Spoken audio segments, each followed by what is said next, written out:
We're becoming just me. There we go. Hey, there's just me. Sweet.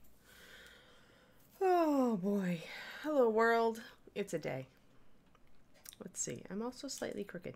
There. Now I'm no longer crooked. The picture on the wall is crooked, but not me. I'm only slightly crooked. Alright. We are good. Hello world. Let us go. Hey! It is a day. Hey, Image. Good to see you. Alrighty. Yeah, I just, like, my silly OBS was just really giving me a problem. It just did not like the fact that I wanted to switch away from the Reaper stream. It was like, no way. Never. Where are we? Let's see here. We are going to live. There we are. With Horsey. Plus. Zoom in. Hey, Gergie, how's it going? How are you guys today? You are the first. Both of you are the first. The first to chat at me, anyway. Incoming. Hello, hello. Yes, maybe we'll get an incoming. Reaper does not have to raid me. There we go. Okay, we do have a raid. I just don't have my raid notifications up. Because I'm silly that way. Hello. Hello. Hey, Mr. Imp. Hey, everybody. Good deal. So cool. Hey, Liquid Nebula. I don't think I've seen you before. Welcome. I normally do morning streams for Reaper. So if you were just watching Crow's Nest, then awesome. Michael is fantastic. He had Bob on today, right, you guys? It was Bob Rodolphe interview time? Hey, Xanderglees. Let's see here. Let me get my green stuff out. Got your blue and yellow and some tools. All right. Super fantastic. Yeah, I decided I was extremely disgruntled with this horse's tail. I have to putty it anyway, and I was looking at it, and I'm just like, this isn't sculpted very well. And maybe I've still got that teenage girl in me who, like, was horse crazy, and I'm just like, rawr. Been watching the Reaper channel all day. Oh, wow. And you still have brain cells left, unlike the rest of us. Although I started out with very few this morning. However, I did sneak a tiny nap in, power nap for the win, on days like today when I was did not sleep well last night. So, hey, D. Clearman. Sneaking around. I see you. I guess it's almost probably the end of your workday, depending on how early you start in the morning. So you can totally play hooky with my afternoon stream. Yeah, this blue and yellow is getting pretty down low here. I've only got a little tiny bit left. So I need to figure out where I stuffed the rest of it, essentially. I know I had another ribbon around here, but I am uncertain where the other ribbon went. It is always a crapshoot. Like, you know, we discussed this morning, how everybody's desk is like, the chaos bomb has hit it, right? And then you are like, wait, I know I had oh, there it is. Sure, here it is. Right on my desk, guys. Right on my desk. Yeah. Uh-huh. Hello, everybody. I see the raid. Yeah, much better time for you. Yeah, later in the afternoon, exactly. Well, a raid of 67. Well, thank you, Reaper. Thank you, Reaper. And thank you, Siba. And the other Zombie George has been telling me there are followers, and I missed the other person who was following me, but thank you. Thank you for following me. If you, hello, and Bill Robertson, thank you for following. Awesome. So we're trying to get, me, who I normally stream for Reaper in the mornings. Many of you already know. I am Anne. And, so we're trying to get me Twitch affiliate. Yay, freestyle! Thank you for the follow. But yeah, we're trying to get me Twitch affiliate this month, since I streamed one day when Justin had to cancel our Reaper stream last minute, and I was like, you know, if I've started this, I may as well keep going. Lowhold, thank you for the follow. Hey, Lady Dire Doggo, I haven't seen you. Proctor Justin and Bob Rodolphe said to say hi. Also, awesome. I will tell him hi back at you. Yay, Lady Dire, thank you for the follow. Sweet. You're awake now, Francis. That's okay. That's all right. You are permitted to sleep through my show. That I will not hold it against you. Gwydion. Oh, and that would be Jason. Thank you for the follow. Yes, we're working on green. Of all things, I'm sculpting on my personal private channel. Well, no, actually just filling in and fixing. Agent Langdon, thank you for the follow. Wow, it's like a rainbow of follows on you guys. Eventually, we will actually paint on this channel, I promise. But there's so much green to do on this project. Yeah, Parpy, thank you for the follow. Zombie George says brains. That's what my brain was earlier. It really just was looking for brains. It was done. So let's see here. Oh, and Princess Evelyn. Thank you. Thank you. Oh, okay, yeah, Bean Miff. So some people, it's good that this stream time actually suits some people better. This is about as late as I could ever. Yeah, it is a giant, you could hurt people with this. Hey, Glenn, thanks. Yeah, you can see the metal showing through in some places where I still filed off mold lines that I didn't notice until after I primed it. That was actually the purpose of the initial prime on this model, was to determine where it was. Jimmy the Brush. Hey, Jimmy, we rated you this morning. And now you're rating me, only not Reaper me private. Well, thank you. Thank you, thank you. Also, Jimmy, somebody said that you really liked the paint, and that makes me happy, so thank you. Thank you again for really liking the Master Series paint. Since I made it, it's my heart child, so, you know, it makes me happy when painters outside say, I love your paint. It's fantastic. Yes, yes, I'm trying to get Twitch affiliate. I'm a baby channel here. I can't even take subs yet. So yeah, we're putting in the extra time to get Twitch affiliate for my personal private channel, and then I can, you know, maybe, I don't know, I may stream once or twice a week. We'll see how it goes. I like it. I do. It does help me actually, weirdly, believe it or not, guys, this is real, but it does help me get some work done. Oh yeah, large metal models. I know, right? Because we all have them. We all have the monsters that require so much putty work. You can all see what I've already done. Yeah, I need to actually, that's a great reminder, actually, Francis. Thank you for mentioning that, because I really need to port these over to my YouTube, my PaintingBig YouTube. So let me make a real quick note while y'all look at this gigantic hunk of metal, which you totally could hurt somebody by flinging at someone. But yeah, this is, wait, I've got the box. I always keep it close so that I can show you guys. So this is Andrea Miniatures. They normally do historicals. That's what the majority of their catalog is. But they started going into, about a decade ago, they started going into fantasy. So this is Zorabeth Morning Mist. And she is meant to be a paladin on a warhorse. I'm going to actually paint her as a Dark Valkyrie type figure. So I've been essentially working, because it's a huge, huge old model. It's 54 millimeters, so it's a big horse. You can see how big it is in my hand. Action figure horse. But yeah, so it's been a pain, as you can see. Actually, you can't see, but we did actually green work this entire stomach and managed to make it more or less smooth, which made me happy, because with green, that's never, you know, I'm not a pro. I'm not like the sculptors that have been working on with this stuff for decades. I putz with it at best. When will I be able to take subs? Twisted on today is my 4th day of streaming. I have to do 7. So tomorrow will be my 5th day of streaming. So really, by next week Wednesday, unless I throw an extra stream in somewhere, hopefully sometime after that, they say they send you the email. You could click on the button, set up your sub thing. And so really, I'm thinking, by the 2nd week of next month, by the 2nd week of August. By ReaperCon for sure, but by the 2nd week of August, hopefully, if Twitch is, you know, thank you, JJ Beard, for the follow. We have our follows that we need, and we've certainly got our viewers that we need for every stream, thanks to you guys. As long as I think I need three people, and I think we've got at least, you know, we've got a few more than that. So essentially, then it's just hours and minutes to get Twitch affiliate, and that's, Twitch affiliate is what lets you take subs. So essentially, it's like 500 minutes and 7 separate streams. And I think we're going to hit the 700 minutes no problem, because I always do between 60 and 90. So we'll hit that, but we have to hit the 7 separate streams. And if I get impatient, after, you know, I may try to throw in a couple on the weekend, but we'll see. I kind of like this Tuesday, Wednesday, rhythm that I'm getting in. So I like people being able to plan, you know, to know when I'm going to be on.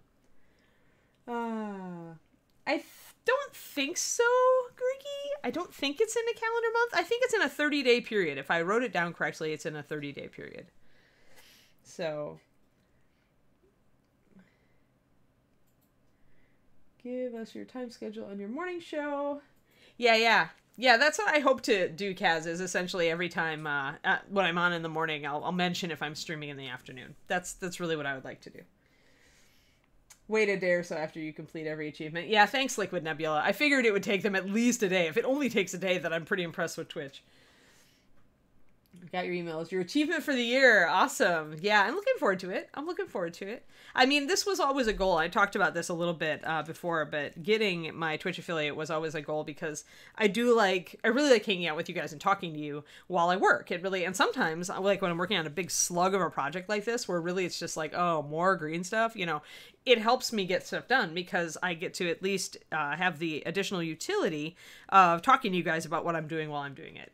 And so it helps me get through this big pain in the butt. Like, it's because it's not just the horse. I'm going to be putting a shield on her off arm. So my entire plan, I have an entire plan, guys. I have an entire plan. I have like, I have a Viking dude who I'm turning into a dead guy. So Viking dude, because I have a 54mm Viking dude. So he's pretty easy to turn into a dead guy, but he doesn't need his shield because it goes on his back. So instead I'm going to steal his shield and put it on her because her hand, her little other arm is there. And the only thing that arm is doing is it's holding the warhorse reins, which is that little piece right there. So it's on my Patreon, actually. I used her, I'm going to even paint over what I did there, but she was a good model to use for our painting smooth skin tones. So on Patreon, on the $10 tier, for this month, it was smooth skin tones, and hold on, let me get way up close. I did the face. Let me get in focus. In focus. So I was doing smooth skin tones on the face. So yeah, if you're on my Patreon, patreon.com/paintingbig, then you'll get the video of how I did this. And also there's a photo, there's a PDF that goes with it with a photo with a nice shot of it. So you can see it for reference. So yeah, so the shield is, because I had a dead guy Viking, it is a Viking shield. So it should work just fine with her. It's nice and plain. So I figured this is great because I can do freehand all around it. Because the thing with her is when you put her on the horse, let's see here. Oops, sorry, I missed a question.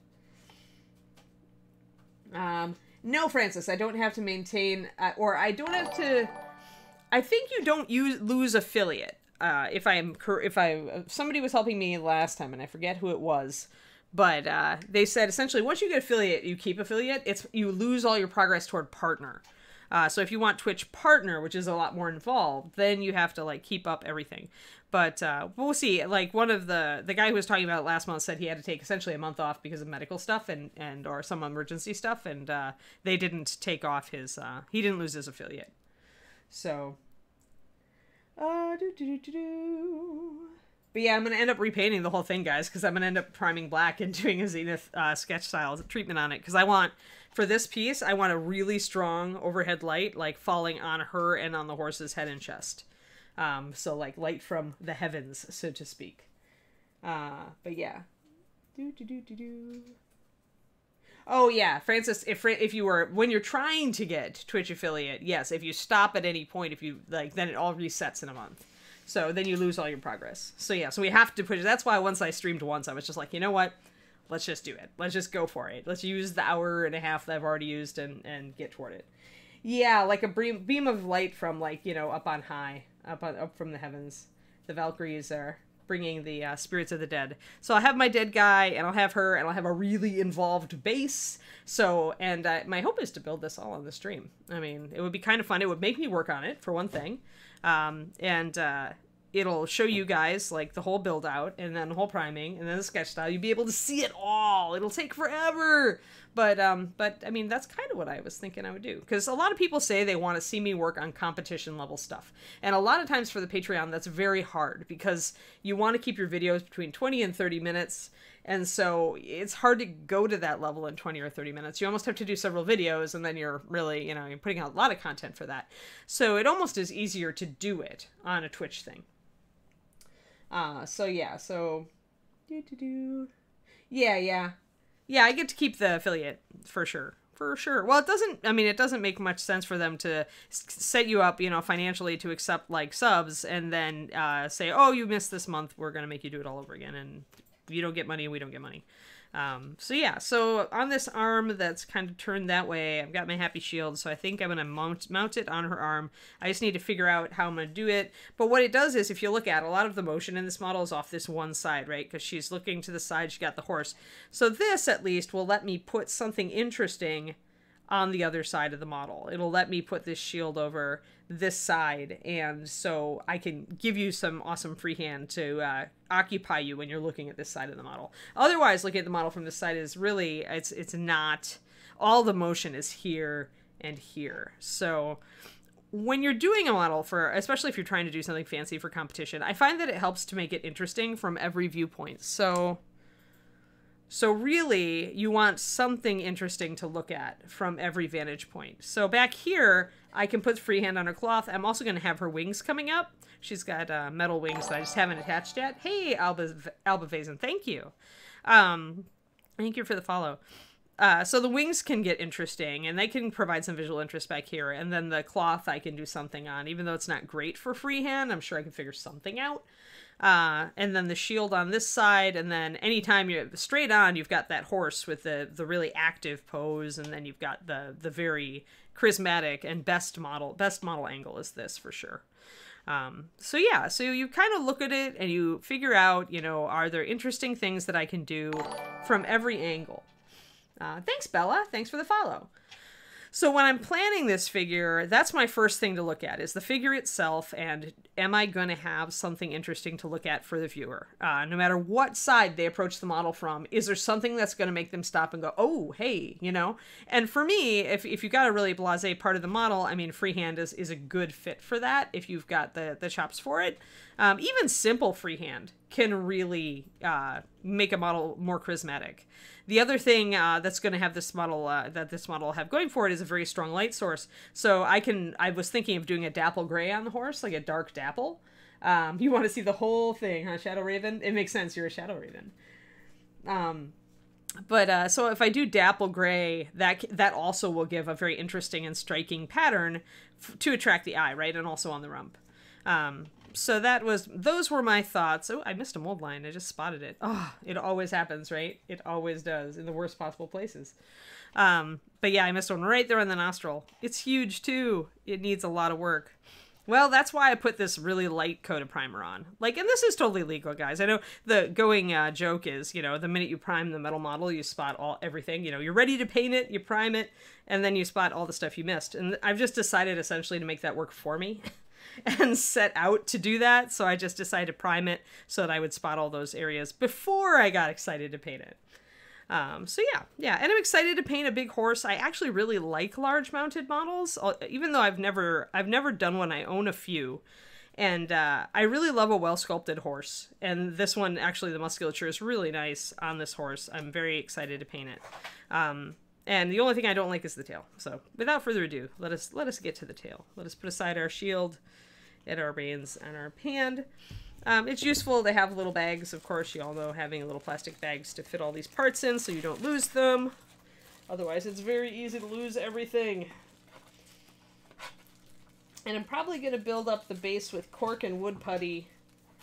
And I'm going to build it over this big metal chunk.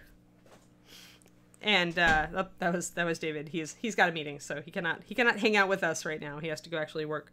But I want some, because the horse is so heavy, I want some counterbalance. So when I'm building the base for this, I'm a little bit crooked. I want a heavy weight, so I may as well use this heavy weight, the weight that's supposed to go, you know, under the horse. I may as well use that and build my cork and everything up around it. And actually, let me show you guys kind of what I have in mind. I have some old... When you are in this hobby, as you all know, you get a crap ton of stuff that you have just hanging around, right? So I've got some cool trees. These are ones I picked up, got at MMSI Chicago, I think, ages ago. Mostly a historical show, though they have fantasy categories now. And I've got a nice dead one. They're really nice trees, actually, resin trees, and then this one. So I was thinking, on either side of her toward the back, I could put these kind of going up to kind of frame the piece. My two trees here, and then I've got a dead tree.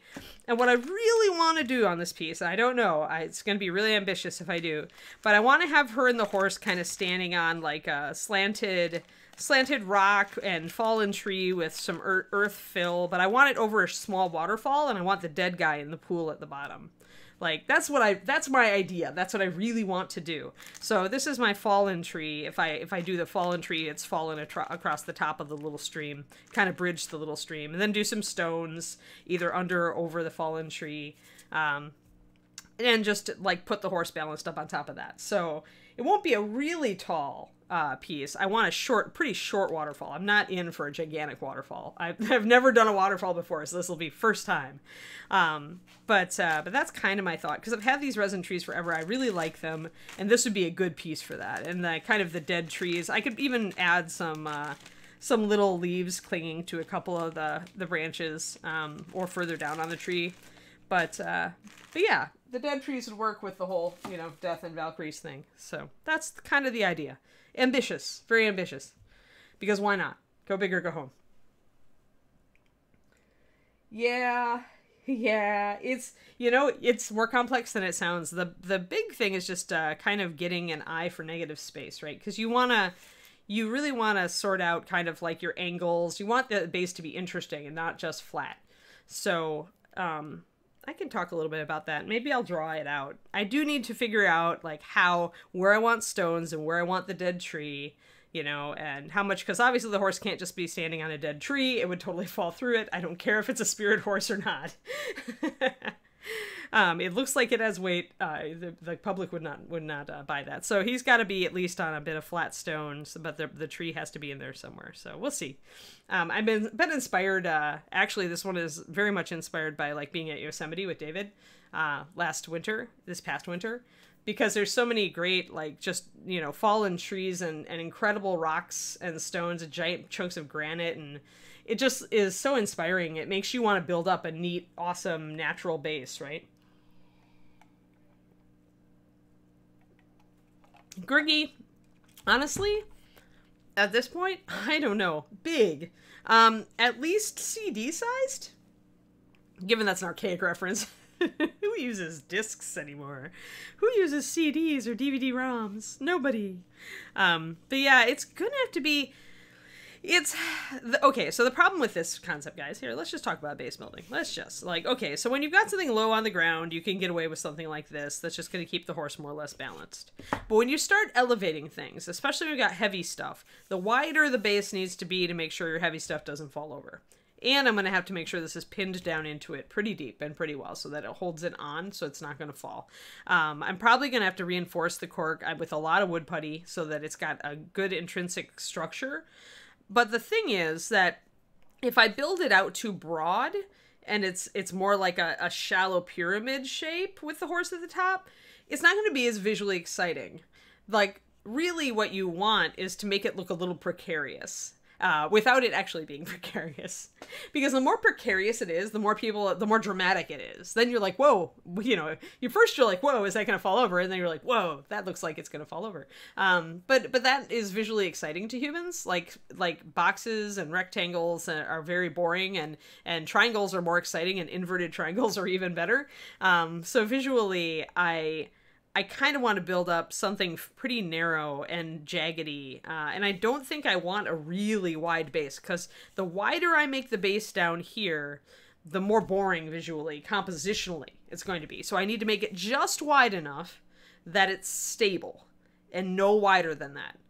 Normally I have base rules for stuff like this. My base rule is never make the base more than like 2/3 of the height of the model.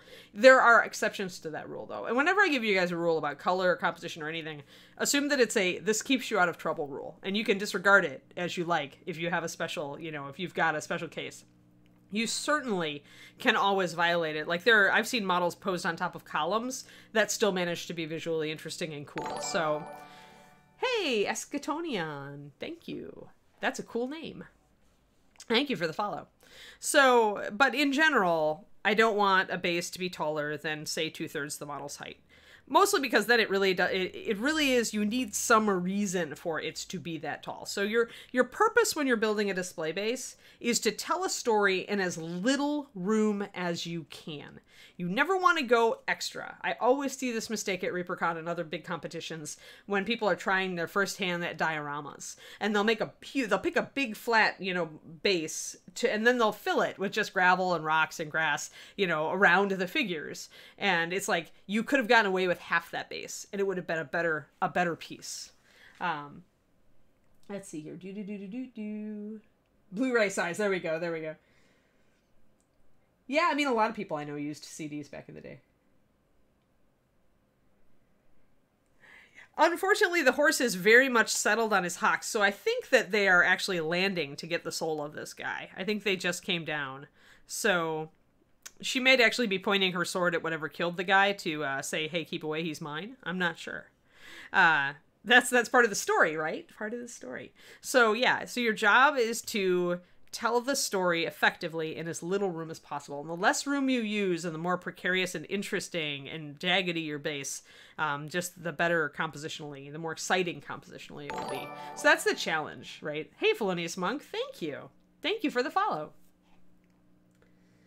But yeah, Twisted Oma, if the horse, if I could, I would have to resculpt the hind legs to get the leap. That's the problem. And if this was a bones or plastic horse, or even a resin horse, that wouldn't be a bad, that wouldn't be that hard. But with this, I'd have to cut off both legs at the hock joint and reposition them back. Which is not undoable, but is, with something this thick and this metal, is a lot of work. And then I'd also have to reposition the hooves to be more, because the fetlock, the pastern here would be turned more also. So if I wanted to really look like a leap, it's the, if you can't do it right, don't do it, right? So if you're going to do that, then you have all this, the rest of this pinning and resculpting to do. So if I was going to do that, I'd probably look for a model in resin, which is a lot easier to saw through and repin and repose. A big metal model, I probably wouldn't do that dramatic of a conversion on this, because it's just so much work. You're already having to do so much green work and filling with the model itself that when you think about any serious course correction with pose, then you're just like, oh my god. Yeah, I may as well just resculpt the hind legs at that point. Yeah, I choose you, right, Jotaro? Yes, it's just the Valkyrie is playing Pokemon, that's all.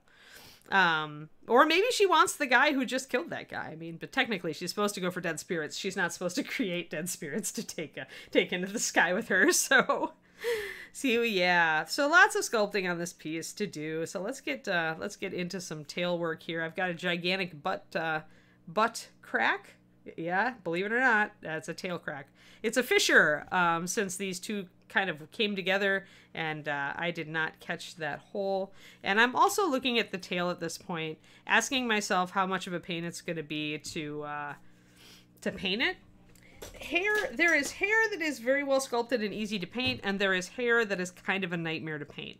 And I can see parts. I missed that piece of flash there, so I may as well clean this up while I'm talking.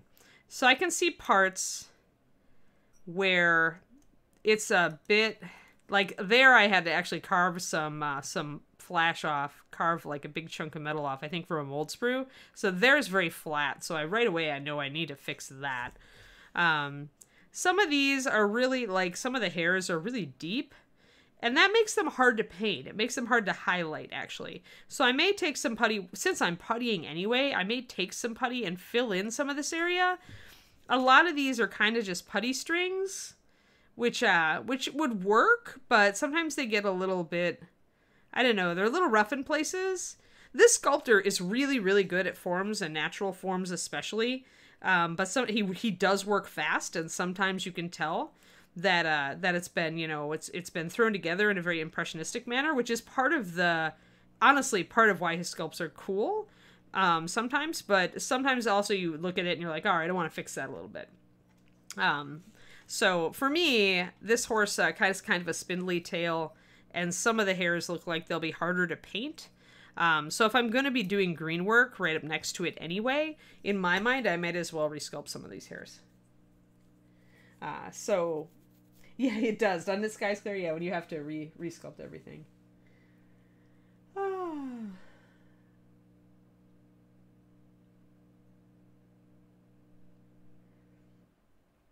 Too late in the evening for coffee. Yes. Yeah, I'm drinking. I have a sparkling water. There's a company called Aha, and they do a black cherry coffee flavor sparkling water. It's really good. Charzan the Barbarian. Thank you for the follow. Honey. All right. So yeah, I'm sucking down my coffee black cherry sparkling water. It's amazing. Yeah, sleep is better than coffee. Yes. Ah, barley tea. That's an interesting one. I've heard of it, never had it. All right, let's get some green stuff mixed up. Time for green stuff, horsey. Or should I actually, you know what I should do? I should clean up that mold line on the muzzle right now while I'm thinking about it. And I'm going to use a smaller diamond file for that, I think. Because it's near a sensitive area, and I don't want to lose any fine detailing. It is a very heinous mold line. Let's get that out of frame and see if I can get a focus. There. You can see that mold line right down there. So we want a round file. And I do love diamond files, as I've mentioned before. They just, I hate regular files. They just don't take off enough for me. So I have diamond files, which are actually like little diamond grid files. And they are a lot nicer to work with. And I find they don't clog nearly as badly. And you can do quite delicate stuff with the diamond files. I have some coarser grit ones for just taking off a lot of material. And then I've got some finer grit ones. This is one of the finer grit ones. For when I'm not necessarily looking to take off a lot of material, but I'm just trying to work down a particularly annoying mold line slowly and delicately. You really don't want to, just comparing here on, see, trying to catch this mold line up where it starts. So I can put very little pressure on this and still take a fair amount off. That's the danger of diamond files, is that they are capable of taking off quite a bit of metal with significant pressure. So you've got to be careful. You want to use them decisively enough to take off the mold line, but also be aware that it's very easy to take off fine detail if there's anything around it. Luckily here with this horse's mouth, there really isn't fine detail. I just need to be conscious of the shape and work on taking that down. All right, tomorrow morning, Twisted Nova, have fun. Oh, Korean restaurant either. I decided not Jedi. I actually like the mane. I do need to fill this little part here, though. There's definitely a gap right there that I need to add a little bit more hair to. I'll probably just make another lock of hair coming down here. But the mane in general was done pretty well. Again, it's got some parts of it that are maybe a little bit hurried, and so I might clean those up a little bit. And there is a gap there. But I don't think I need to add to it. Like, it's thick enough. I just need to fix the gaps that I can see in it. It's got another gap up there. You can see it. But this is pretty easy stuff. And the sculpting here is not bad. I think I can paint this pretty well with these strands. So I should be able... It's a little bit better than the tail. The tail just looks scraggly to me. I feel so sad for the horse. I mean, he's a Valkyrie's horse. He should be much better taken care of than to have a scraggly tail. I guess it's probably genetic, right? Some people have, like, thinner hair, and some horses have scraggly tails. It's just the way it is. Even spirit horses. Can't get away from it. So, all right. So let's get this. Happily, this is not at a concave angle so much, or it is, but you can still take off the mold line by being at the appropriate angle on the muzzle, and it won't impact the upper lip or the nostril too badly. I really don't want to take off any of the armor here, so I do want to be a little cautious as I'm going over his nostril here. But I do want to smooth it down. It goes over the nostril a bit. So a real light touch here, just really lightly rubbing it back and forth, and takes that mold line right off with actually a minimum of fuss. This, Joaquim. I can never remember his last name because it's really, really, really complicated. If David was here, he would spout it out for you, but his first name is Joaquim. And I can't remember what his sobriquet on putty and paint is, but he's been sculpting for ages. David has a big mounted model that's huge, sculpted by him. And so when I dug this out the other day, he was like, oh yeah, he sculpted that same model, or that model too. And I'm like, really? So I decided to work on this. That was actually part of the impetus, is since David is working on a huge Joaquim model, I will also work on a huge Joaquim model. His is also mounted. I don't know if I have his permission to show it off. If he comes back in before the end of the stream, I'll ask him if I can show you guys his big dinosaur rider. It's the biggest model I think that David will ever have worked on. And he's building a really cool base for it. So he's really, David, I'm just getting inspired to do bases because of David, really. Yeah, I know, Glenn, right? So let me see, actually, if I don't think Andrea gives a credit on the sculptor here. David had to actually go to the Putty and Paint, I think, to find, or to his personal site to find pictures, work in progress shots of the horse and stuff to determine who the sculptor was. I never understand miniatures companies that don't promote their sculptors. I mean, especially smaller miniatures companies or miniatures companies who are not Games Workshop. Like, I know why Games Workshop doesn't do it anymore. And that's entirely because, like, every time Games Workshop promoted a sculptor, the sculptor was like, you know what? I can make more money doing this for myself, and left. Oops, I didn't say that. Shh, you didn't hear that, GW. But that was, I mean, Chris Fitzpatrick, the Perry twins, and Ali Morrison, and, you know, they used to promote their sculptors a lot, and then they just all slowly went off to do their own projects, and then all that promotion just helped the sculptors get their own stuff set up, and I think eventually Games Workshop just got tired of it. I think Juan Diaz was the last one that broke the camel's back, so to speak. He did the old demonettes, the sexy ones. The ones that are not really what you wanted your children wandering over to in the GW store. We had all sorts of, like, put those above child eye level rules when I was at Games Workshop.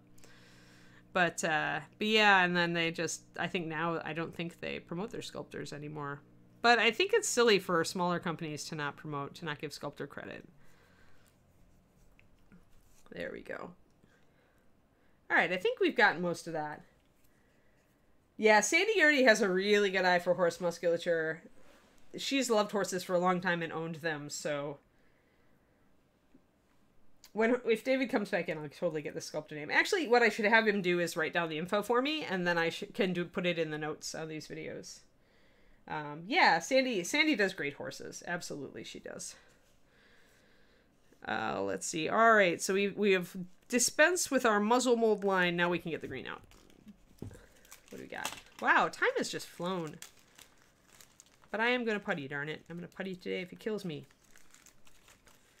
Because I really need to do it. Need to make discernible. You know those big projects, guys, where you're just like, I must make discernible progress on this or I'm going to feel like I'm stuck. Yeah, this is that project for me. So let's just grab some green, grab about half of that of blue.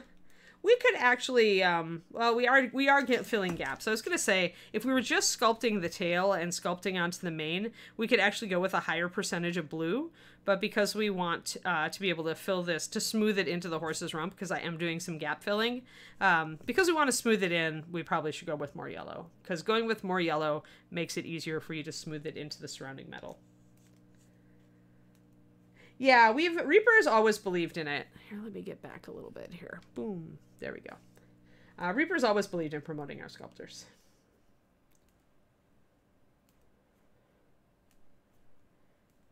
Who is the sculptor of the dragons on Bones 5? I suspect, Crowley Hamster, that they're going to be sculpted by a variety of people. Like the big silver dragon, Argent, that was Jean's sculpt. Like, that was, you know, from the previous Kickstarter. But then, like, I think there was another European sculptor who did a bunch of, like, Swampy Dragon and a bunch of those others. So, and then some of our in-house sculptors did some additional work on some of those. And it's like, sometimes it's various.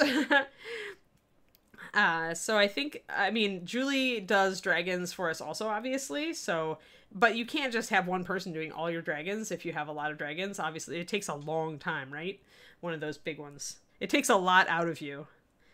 I don't remember which piece it was that I think it may have been Maldekar where Julie was like, I'm done with dragons for a while. Because Mal was just so massive. Alrighty, let's see here. What shall we do first? Let's do the tail. And we can do the ears and horse. Let's see. Let's zoom in. I think I can manage to stay on camera with something this big, especially when I'm perching him right there. No, they're definitely not Julie Dragons. Then I'm not sure, Crowley. That would be a good question for Ed and Ron on Reaper Live on Thursday. David, what's the sculptor's name again? Oh, Joaquin Palacios. You need to write that down. Every single time. I remembered Joaquin. I just couldn't remember the rest of the name because it's Joaquin. Joaquin? Yeah, with an N. N. Oh, wait. I'm going to ask him to, like, write it down for me, guys. Everybody wants to know. And then you should write down his... Here, have a sticky note. And he's also known as Freeman on Cool Mini or Not and Putty and Paint. Okay, yes, write that down too. That way, when people ask me, because they ask me all the time. Yes, see, David is knowledgeable. He's a Spanish sculptor. He does most of Black Sun's line. Oh, right, Black Sun. Yeah, Black Sun has wonderful models. We just ordered a bunch of Black Sun. I should show you guys a bunch of that. That would be fun. It would be fun to tackle that orc bust on stream. That could be a good time. Except I think David was thinking about changing him into a science fiction orc bust. This is the problem when you're living with another miniature painter. And you're just like, you know, you're kind of like, well, I kind of want to paint that one. You want to paint that one? Well, I don't want to paint that one. I want to paint that one. And I'm using my clay shaper today. Aha! Okay, here we go. Here we go. So, all right. Oh, wow. It's spelled totally different. Okay, so here we go. So all you, there's the info. In Spanish. It's spelled in Spanish, yeah. Spanish spelling of. Yes, it's just that I don't know how to. I didn't take Spanish in school, darn it. I didn't take Spanish either. Yes, but you are used to seeing his name online. I'm not. So there you go. So that is last name Palacios. That one right there.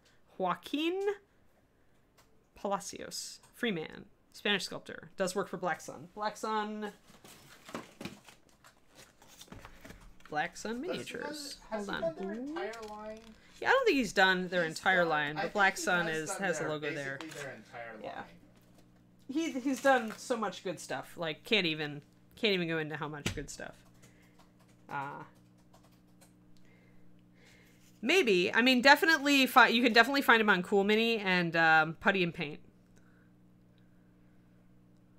Yeah, now the reason I like this tool, guys, is that you can roll it gently and it smooths the putty out so nicely. And this is a clay shaper extra firm, and the size is 0, and it's the taper point, so it's like cylindrical. I love it, actually. Now that I've gotten used to it and I've been using it more for this sort of thing on big models and big blank areas, I really like it. Gonna put this over here. Where'd my other green go? There it is. You're right. He hasn't done their entire line, but I think he has done about 3/4 of the Black Sun line. I'm gonna lower my camera down in just a second, guys, just so you can see better. So yeah, if you are familiar with Black Sun Miniatures, awesome. He did a lot of their stuff. If you are not familiar with Black Sun Miniatures, get on your Google this instant. Except we're fair warning, price tags. Your budget will be blown. Let's see here. I'm gonna go here, especially the barbarians mounted on the saber-toothed tigers. Like, those are really good. Let's get this in focus. There we go. Yeah. And I wasn't using them all that much, Glenn, but when I realized that I could really get a smooth curved finish by doing this round roll thing, that's when it was sold for me. Now I think I can still see a little bit.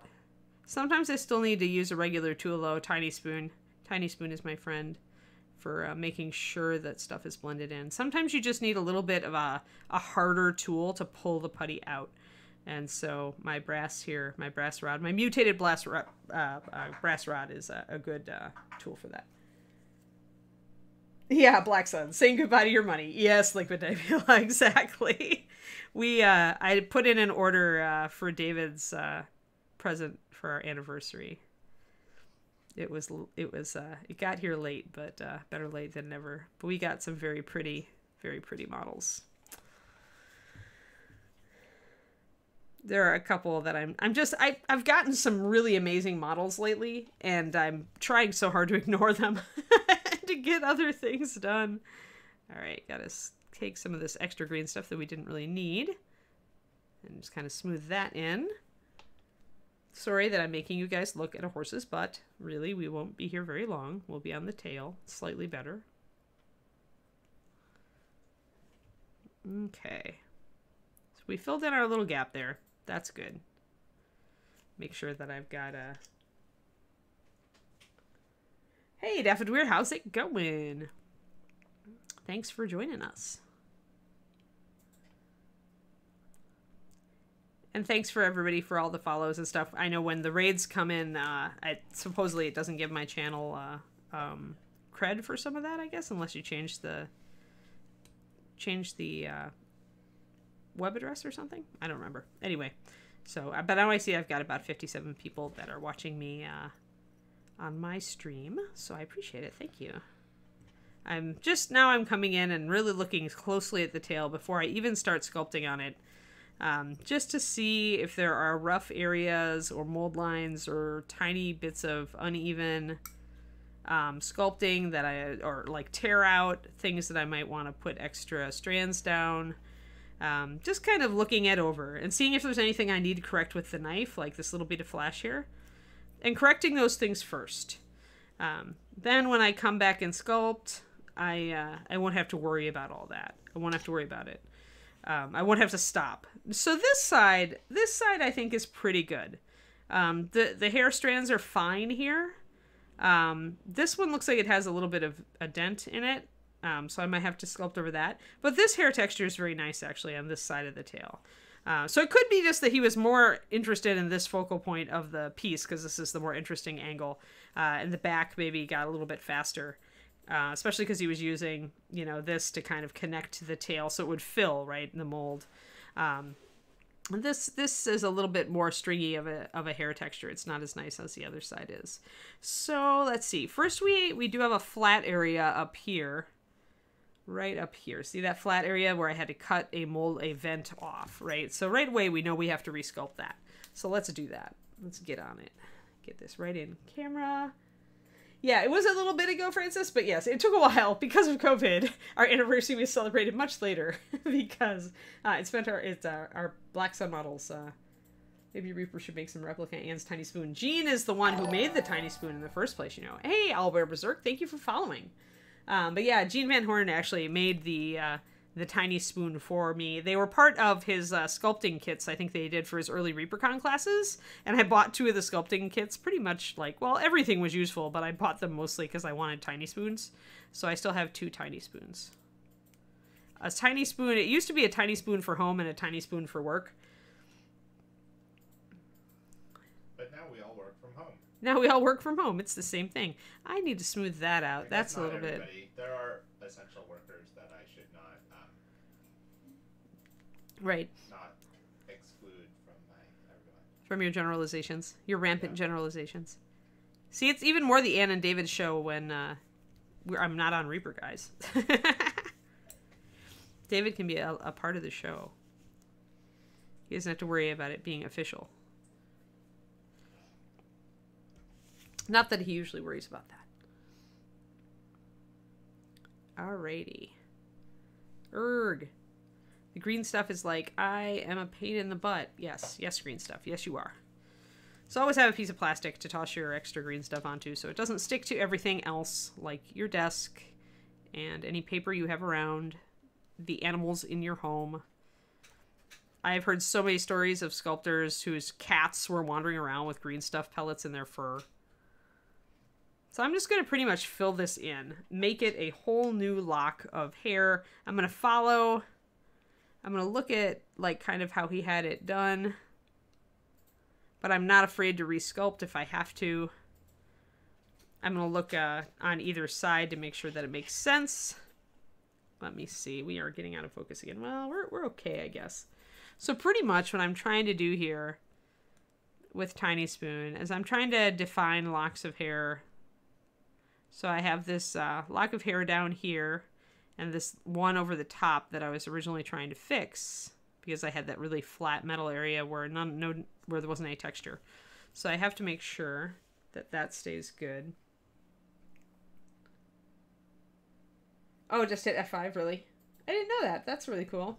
Your cats are irrationally attracted to green stuff. Yeah.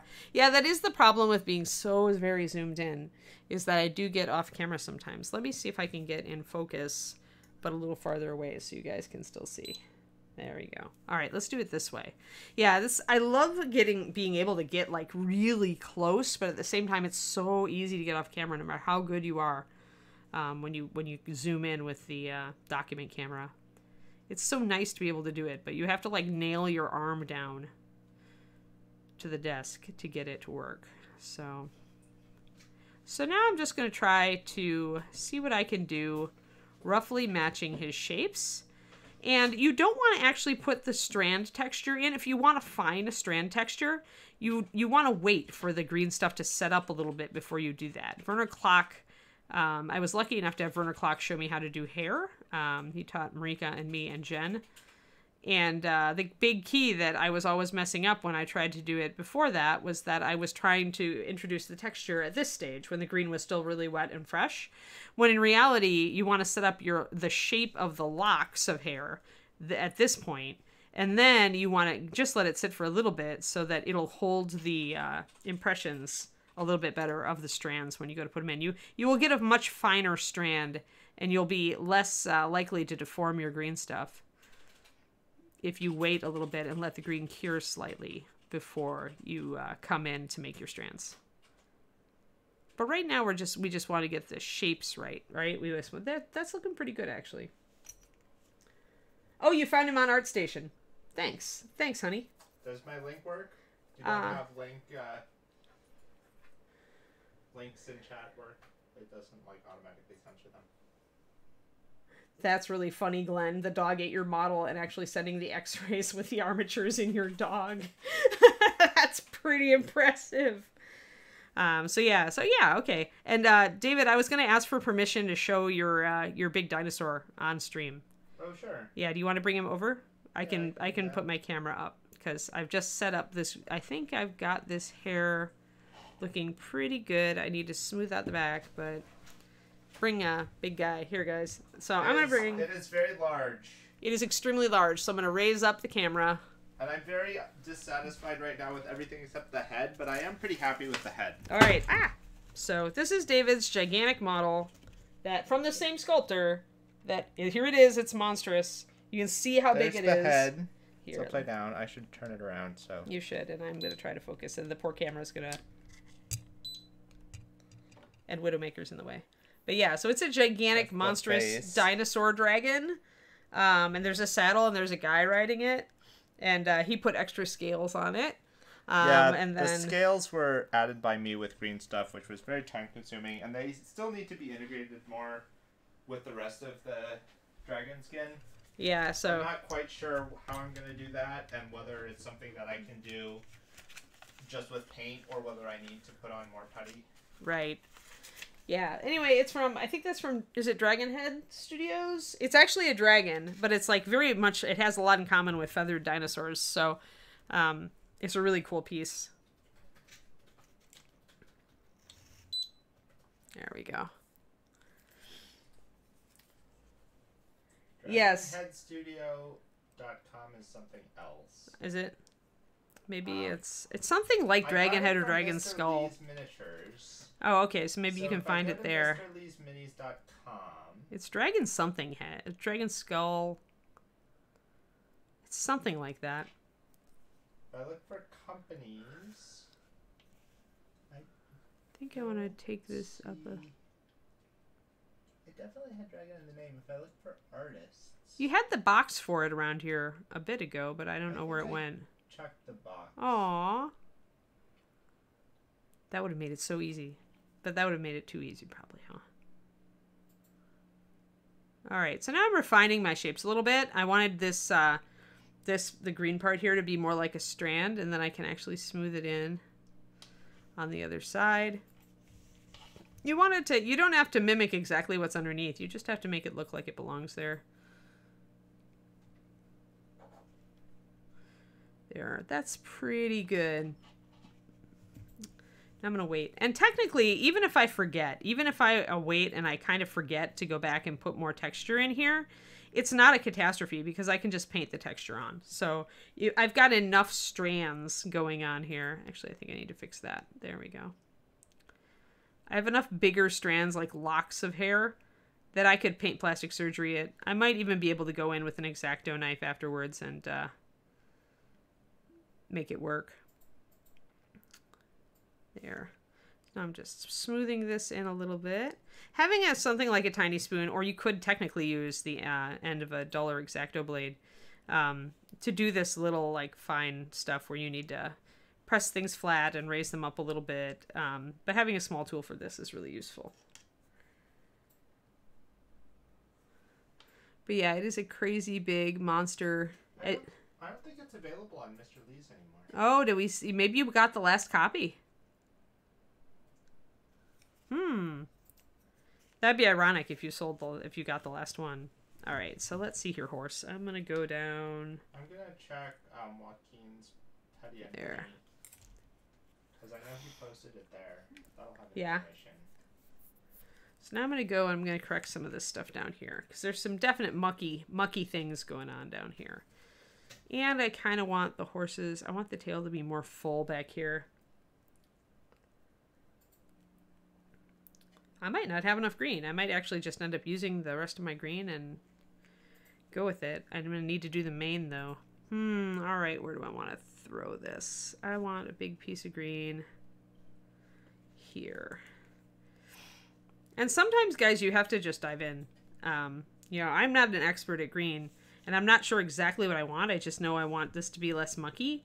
So I'm just going to put it in there. Kind of use tiny spoon to hold it in place. Put a big blob of green in there. And then I'm going to press it into place, blend it in a little bit up here. David is going to continue to look for the model. I found it. Oh, you found it.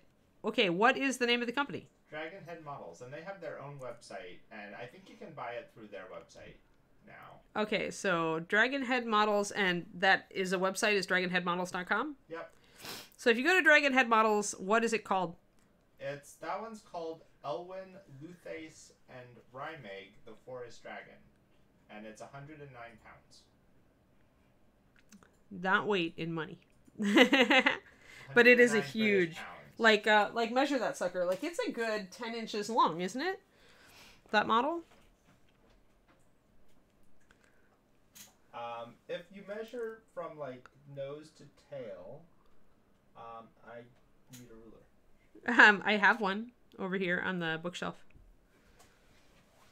I am just trying to essentially make an interesting little wave of hair here, guys. Now, I don't have an armature under this, so I have to be a bit careful. Like, I mean, when I go like that. 9 inches long. 9 inches long. Nose to tail. Wow, that's huge. That's like almost as tall as Soldier. And if you go height from the top of the plinth to the end of his wingtips is 7 inches, to like the top of the figure itself is 4 inches. Yeah, so huge. All right, so essentially I didn't have any support for that little strand down here, so instead I'm bringing it and pulling it back up into the body of the tail here, which is perfectly okay. And I can make it hang off a little bit if I wanted. I had to be careful. I don't want to get like too dangly with it. I just wanted to hide that mucky part there and make it look more flowing. So here, hair doesn't have to be that hard. So once you've got your flat pieces, you can kind of press against individual like strands to make them kind of wave like that, just like I did down here, and just press that strand up. And we can press this strand down, and we can press this strand up. We can use a little bit of the edge of our tool if we want to. This makes a shape. This works because it's the same shape as the hair is already going down here, so it fits in really well. We can get a little more water here. So little did I know I was going to be doing sculpting hair today, guys. What the heck? Who am I and what have I done with Anne? But actually, I find hair sculpting kind of relaxing. So really, you just want to make a bunch of waves, like right, just like anybody's hair.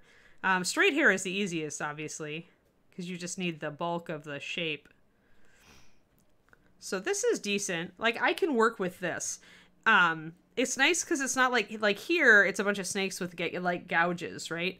But here they're flatter shapes, and although I still have defined shapes there and I still have edges, they're pretty shallow. And what that lets me do is that I still have definite sculpted locks of hair here, but there's enough room, the flat room, for me to paint strands on them so that I can bring up highlights and do that. And everybody has different tastes as far as how they like their hair sculpted. You know, what's a good sculpt for hair and how much detail do they like in it, right? Everybody's kind of got their own personal, oh, I didn't have a fixed focus there. 1 second. There we go. Much better. Now it won't wobble like that. There you go. But that's a lot smoother and nicer. I don't like these little snaky hairs over here either, so I may come over and do that again. I don't like the narrow part of that tail either. I may have a lot of fill work to do here. Yeah, Glenn, you're absolutely right. You do it. I mean, Werner Klock sculpts all of his models with a dull X-Acto blade. That's it.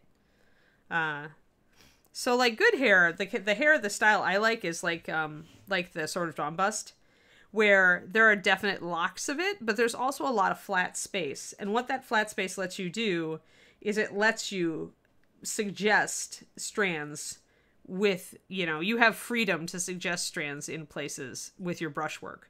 And I find that it's easier to get a realistic paint job on hair than when you get up here and you've got more deep grooves. It's a lot harder to utilize that, really. You've got to work it a lot more. It's harder to highlight it convincingly. But when you've got something like this that has a lot of flat area for you to work with highlights and shadows, that's a little bit easier. So that's the type of hair I tend to like. So hair like this can drive me to distraction because it's got such deep cuts in it. I'm like, well, how am I supposed to suggest a highlight there? There's such a harsh shadow. So for me, I like hair that's quite flat, relatively speaking. Alrighty. More hair. Well, let's see. The top hair might be set enough. So if we do want to do some fine strands, if you were, say, doing a lock of hair or something on a 28mm model, get your knife or your flat edge, whatever flat edge you've got, and you just want to draw the strands in really light. So I'm gonna actually get a bunch of water down on the surface first. And then I'm just gonna really lightly, you don't want to press real hard. You want a really shallow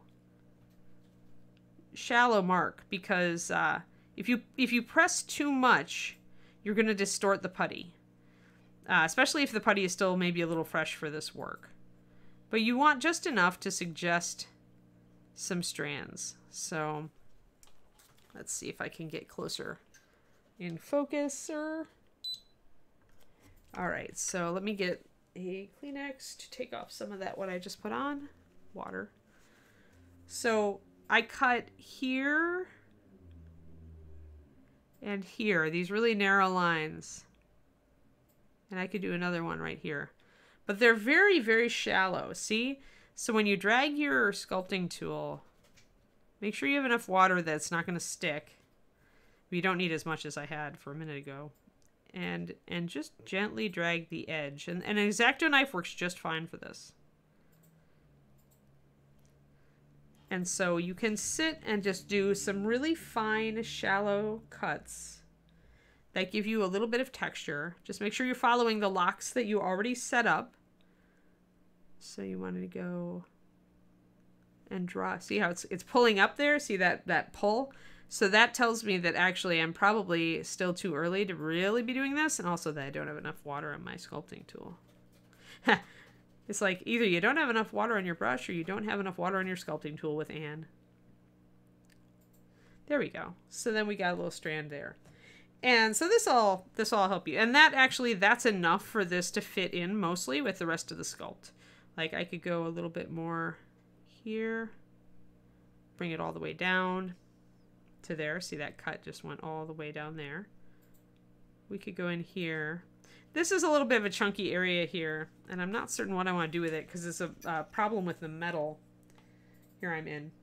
Yeah, sorry, Gergie. That is the problem with zooming in, is I'm always out of focus. So I might try to go in with my actual knife and kind of gouge that down. Make a pit in the metal.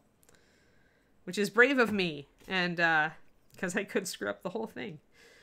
But there was just a little piece of metal that was projecting up there where it shouldn't have been. So now I can go back with my, and just kind of tamp that putty down a little bit. So it's not quite as jagged. Smooth it out. And then by the time I paint that, nobody will see it. Hey, okay. Down here. Let's just put a glob. I don't know if I want a glob right there because it's, you see what I mean though? The horse's tail has a really good motion here. It's an S curve, right? It's a curve that would actually happen with a horse whipping its tail. But when you get to the other side here, you lose a little bit of that down here with this wobble. So I kind of want to come in and make more hair here. So that's going to be pretty brave. Let's do it. Let's just run for it. We can always pull the green off the model if we don't like it. So what I'm going to do is I think I'm going to work off of this big strand here, right here. And just try to pull a big S-curve down the sides. So if I start up here, and I probably have, better to have too much putty than too little here, I think. Because if I don't have enough, then I've got to try to blend, you know, put on more and make it blend in. But if I start with too much, it's easy to snip it off with my sculpting tool. So, and since we already know that I'm not a big fan of how this this stuff is sculpted back here anyway, I'm not really losing anything by kind of sculpting over the top of it. So I want this to curve, but I still need to support it on the rest of the tail here.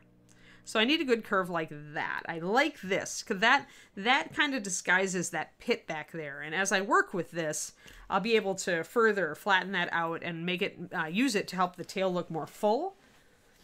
So let's do that. Let's rock it. I'm excited about this now. I really did not like the horse's tail. It's like when you really dislike, when you like the rest of a model and you just have one feature where you're like, oh my gosh, no, I wish that I could change that. Well, guess what? Sometimes you can't. And let's see here. I got to kind of look at it from various poses. So that's pretty good.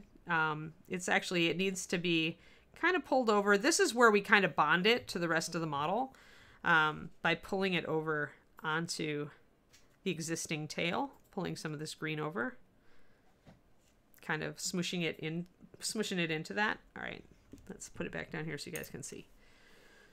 It is hard to stay on camera with this big guy because when I lift it up, it's like out of focus and then I have to refocus. Well, let's do that. Hold on. Boing. There we go. Yes, that's nice. You tune in and you show me your horse's butt. You bet. That's what we're doing. Hey, this horse has a pretty nice butt, all things considered. But right now I'm just trying to resculpt some of the hair back here.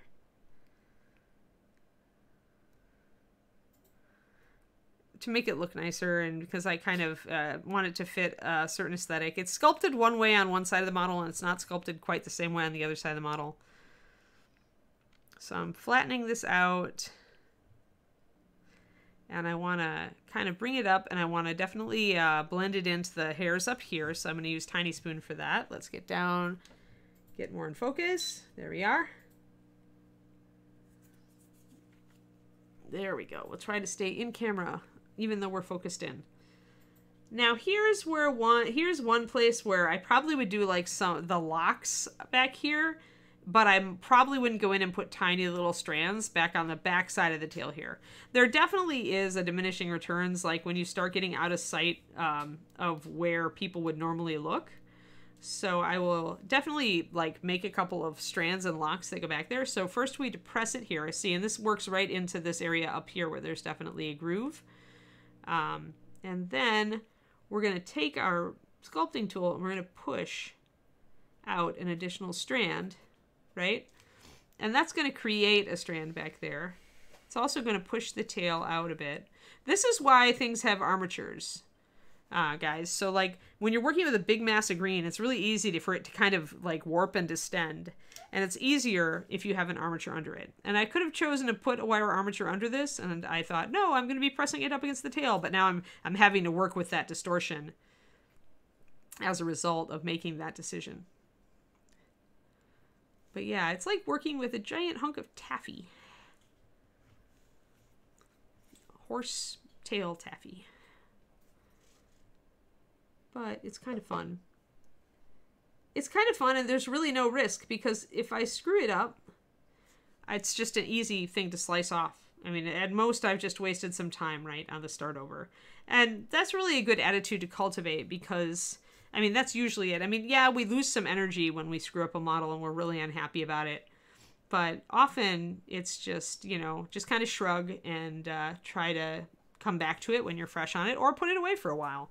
If you really feel like your liking of it has been compromised by trying it and failing, just give it a rest. Step away from the mini. Stepping away from the mini is a thing.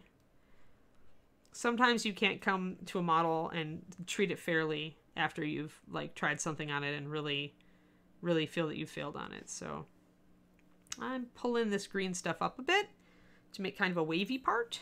I figured I have some room. I can cut and kind of make a separate lock of hair going up like that. Fancy stuff. I definitely want this to, you can see though, because it is so easy to distort this green, that I would want to give this time to cure before I try to put little strands in it, right? Because the minute I try to push on it when it's this goopy. Yeah, you could do that too, Glenn. I mean, you'd probably want to leave it in the oven for a half hour to get it really set, because this is a really thick piece. So, and I do have a green oven. I just didn't think that I was going to be sculpting something quite this thick when I started today. Now I'm messing around with it. I like the shapes I'm getting. It's very graceful and fun. Actually, you just have to go slow. With green, like, that's been my philosophy, because it's just, if you go fast, you can rip things or pull things out and really do some damage. And so I always told myself when I would get nervous about working with green that if you just go slow, you've got plenty of time. You've got at least a half an hour. Hey, Dev. Dev. How about just Dev? Thank you for following, Dev. We are getting to the end of the day. But yeah, we're sculpting, sculpting hair. I wasn't expecting to be teaching this today, but I wanted to fix my horse's tail, and so it became necessary to do that. So I'm gently introducing some waves into my horse's tail, because apparently he had a perm or something. I don't know. Maybe he's just naturally wavy. This is a big metal model, so it's really hard to mess with on some grounds. So now that the water is evaporating, you guys are seeing the shapes that I'm doing a bit better up here. I could probably put, so yeah, so I'm liking what I got right down here. I like it a lot. I need some more work in here, but this is such a big glob of green that I'm a little afraid if I push on it, I'm just going to totally distort it.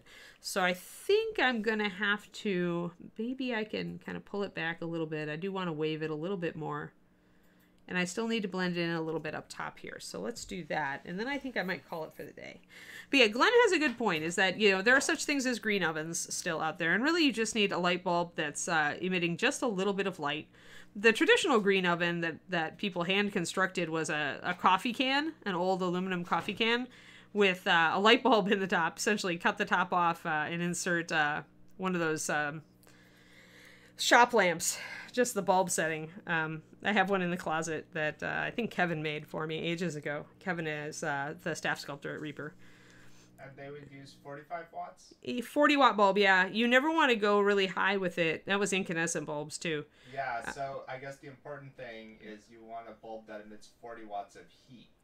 Yeah. And in the old day, that was 40 watts of light. And these days, people, like, do the incandescent equivalent and all sorts of weird things. But you need something that actually uses 40 watts of electricity in order to put out that much heat.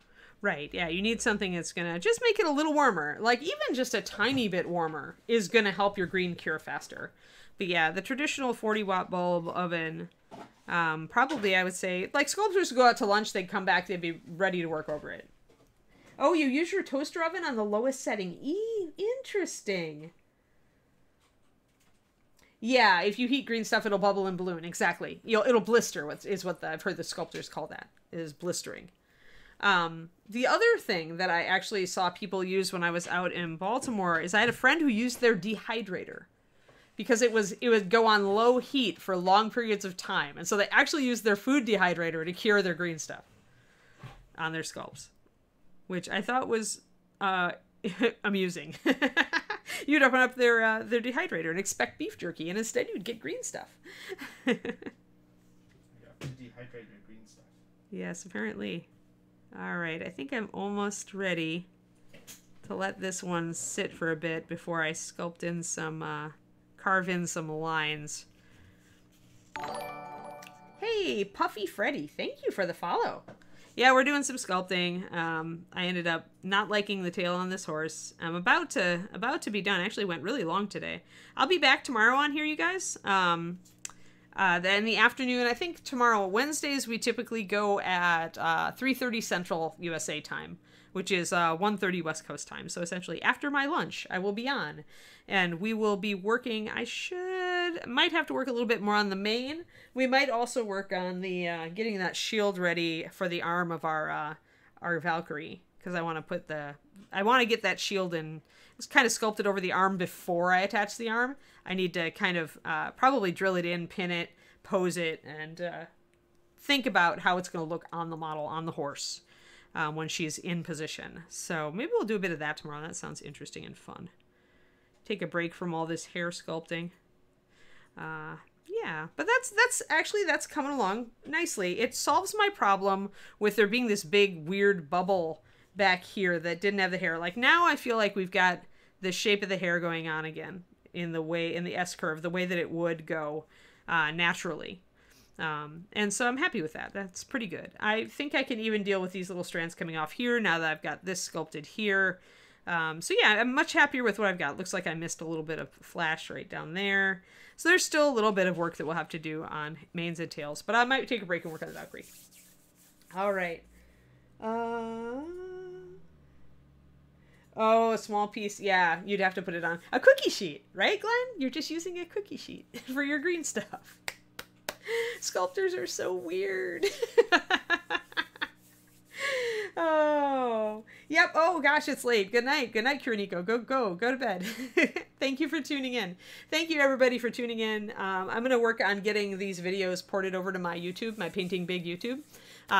So that you guys can like pretty much watch them all forever. And then yeah, we'll be here tomorrow at 1:30 Pacific and 3:30 Central. Alrighty. Yeah, have a good night, guys. He's awesome. Basically a pressed cookie sheet. Oh, good idea, Francis. Yeah, see all this Twitch stuff that I'm just learning for the first time, right? Post next stream. Post, and I need to change my graphic. Next stream, update graphic. Maybe I'll do that tonight. Update graphic. Alrighty, I have my to-do list. Thanks, guys. You guys are always reminding me of all the things I should do to be a good Twitch streamer. To be a real Twitch streamer. Casmania says bye to both of us. Bye, David. Everybody says, chat, say bye to David. Bye, David. Bye. All right, guys. Much love. Happy painting or sculpting or horse butt sculpting or whatever you're doing. And we will talk to you tomorrow. Both on Reaper. Remember, I'll be on Reaper in the morning. Reaper Toolbox at 11:30 a.m. Central. On the Reaper Miniatures Twitch. Have a fun, guys. We'll talk to you later. Bye-bye.